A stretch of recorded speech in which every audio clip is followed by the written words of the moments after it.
have you tried one night stand? Oh my God! Pare, konti ko gawin. Bakit one night stand? Alam mo, ganito yan. Hindi ako nakikipag one night stand, lalo na pag hindi ko gusto yung tao. Alam mo kasi, gusto ko panghabang buhay na gano'n. Okay, so hindi siya one night, unlimited stand. Oo, pwede. At saka kasi alam mo, mahirap kasi makipag one night stand pag hindi mo mahal yung kaganon mo.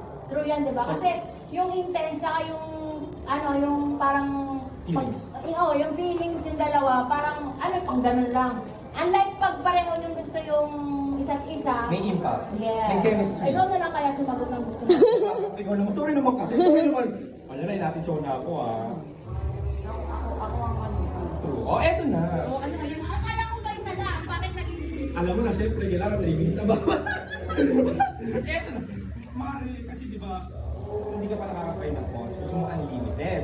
Tapos sabi mo dapat mahal mo isang tao. Ngayon naman, ang next question ko, ano bang ideal day mo? Anong hinahanap mong katangian sa isang kalalakihan?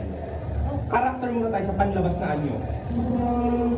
For me kasi Ay! Q&A, nagmamaganda. For me kasi thank you for that wonderful question. Huwag ka magpaka-birin-birin dito. Sarap lang, para balan to. Go! Karakter muna, bakla ka dun. Go. Ay, pilok mo para... Helicopter na. Yes! Ang magaling na. Anong bet mo? Anong karakter? Hindi, sa akin kasi hindi naman ako... Although, may physical na nakikita ko, pero hindi yun yung ang ideal man ko, yung kayang buhay. Ganun. Kasi, nandun na tayo sa practical eh. Okay lang yan. Huwag ka nga, wala ka naman trabaho, nagpapakain sa akin dito eh. Diba?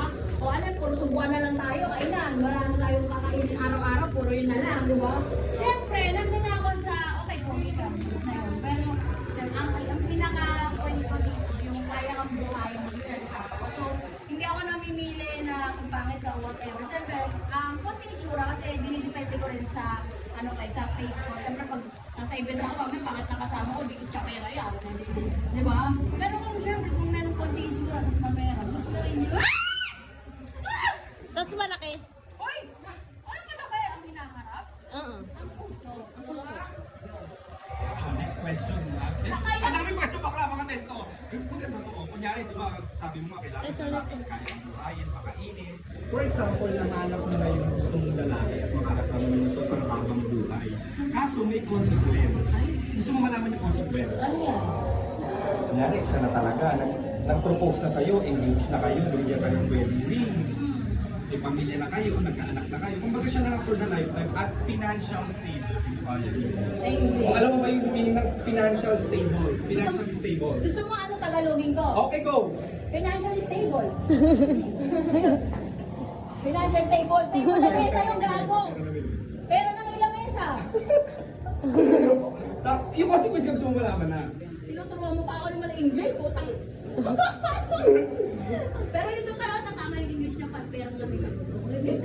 Gusto mo malaman yung consequence. Ano yung consequence? May ulo. May? Ano ulot? Tulo? Apang boy yung may tulo? Hindi, bigla nga siya nagkatitig. Tapos nung kayo na yung pahabang buhay na financial stable siya ng mga anak biglang on the other side may consequence na naman kung may college siya, tatanggapin mo ba siya, makahalin mo, or i-let mo? Hindi, ang tanong ko, bakit ka nagtutulo? Saan ba nakukuha ang tulo? Sa ibang babae? Yan! Sa ibang babae ko, ibang babae. Malay mo, kung ang penalty, Oo. nagbulo si Pwede Joanna. Oo, tumira kay Alma. Pasok, tres. Yun, patay, buntes. Nagkasakit pa. Nagkasakit Hindi ko pa. sinasagot yung tanong kung tatanggapin, mamahalin, or i-let. Kasi sabi mo naman kami na, so... May anak na, Anak financial na yun. stable. Ayoko